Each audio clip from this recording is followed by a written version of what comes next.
They took me. I don't think there is an English equivalent to the place they took me. It is a place where they collected vagrants and prostitutes and undesirables until they decided what to do with them. From there, I was sent to a detention center in Budapest, and from there to a refugee camp in northern Hungary, in Richa, where if we were good, we were allowed to work on the land, which actually was rather nice because by this time all the the Hungarian men who were able-bodied had been called up and were in the forces, so there wasn't enough manpower to get the harvest in or work on the fields.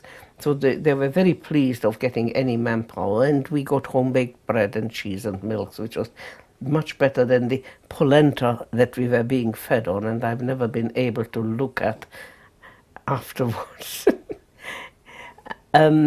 And also, one of the other things was those of us who weren't Jewish could, with the guards, go to church on a Sunday, which was a nice walk to the village church. In just about Christmas 1943, my parents and my grandmother and my cousin also escaped from Czechoslovakia. Actually, because my grandmother was so old, obviously she couldn't crawl across the no man's land. They were actually brought in a boat along the side of the river, down the river, or rowed down by the same chap who had took me down. Well, my father had been a Hungarian citizen and an officer in the Hungarian army, and thought that somehow or other, although he had relinquished Hungarian citizenship, that he probably would not be interned. But I mean, that was a hope too far. Both he and my mother were interned. My grandmother, because of her age, was allowed to go and stay with her cousin. My brother and my cousin, who were the same age, who were then about 13, 14, were allowed to stay with my aunt, who by this time they were not illegal immigrants, accepted them. And I was allowed to come and down to Budapest to visit my parents, to meet them. While I was down in Budapest, I met Gaspar, and we took a liking to each other and decided that as the Hungarian law stood, that if he married me, I would not need to go back eventually, or rather would be released from the internment camp. And also, by the same virtue, my parents would be allowed to come out as being my next of kin.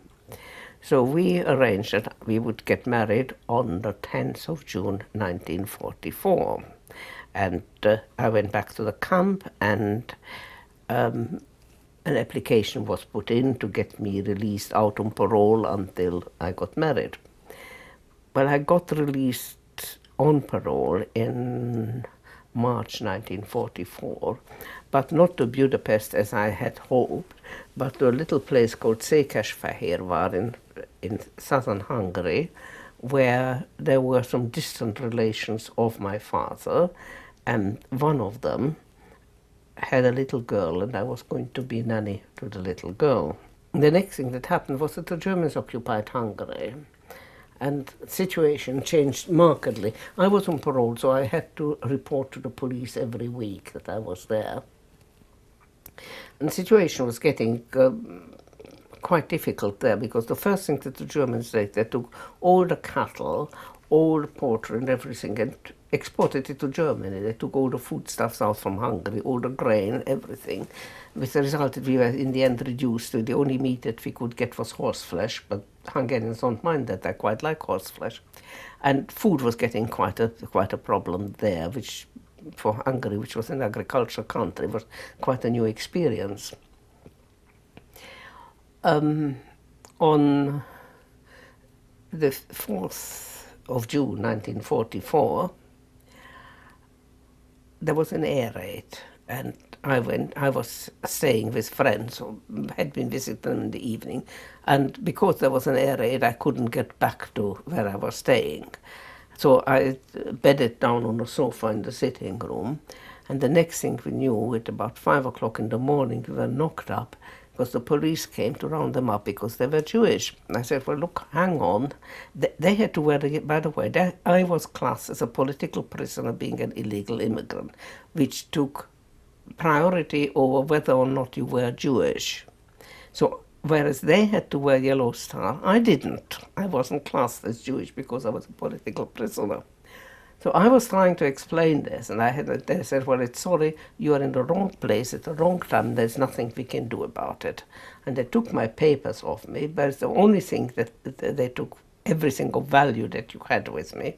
People were told to take clothes and food with them, but naturally I just said what I stood up in because I hadn't anticipated of being there.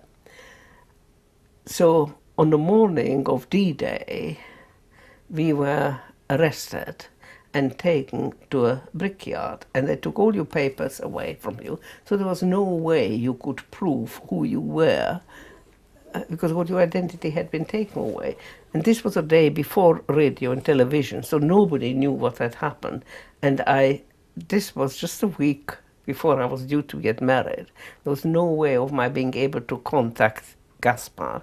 I don't know whether Gaspar tried to contact me, because there was no way of communicating. So we were taken to these brickyards, and the people sort of settled down in family groups. And obviously they only had the food that they had brought with them, and I felt acutely that it wasn't fair of my imposing myself on just friends because to whom I'd been accidentally. So I wandered over to the part of the brickyard where they had set up a makeshift hospital because they had emptied the hospitals of all the Jewish patients. So you had women there who had just given birth, people who just had been operated on. You had mentally sick, you had all sorts of people, and there were a few doctors and a few nurses, but not many, because most of them had gone and joined their own families. So we were there for 3 days.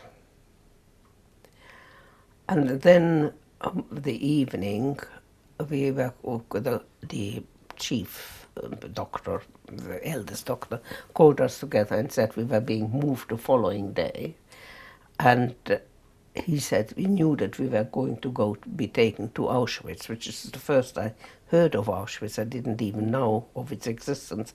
I don't think many people did.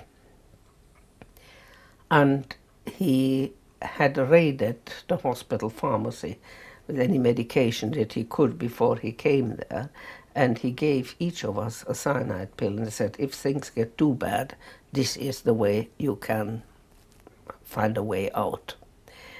Well, there was an elderly married couple, both doctors, who decided that as far as they were concerned, this was it. They took the cyanide tablets and we found them in the morning dead.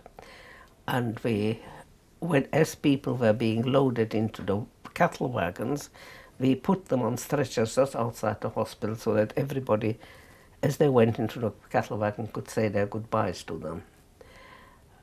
We were the last ones to be put into a wagon. There were about 50 patients on straw, with a bucket in one corner with water and a bucket in the other for human waste.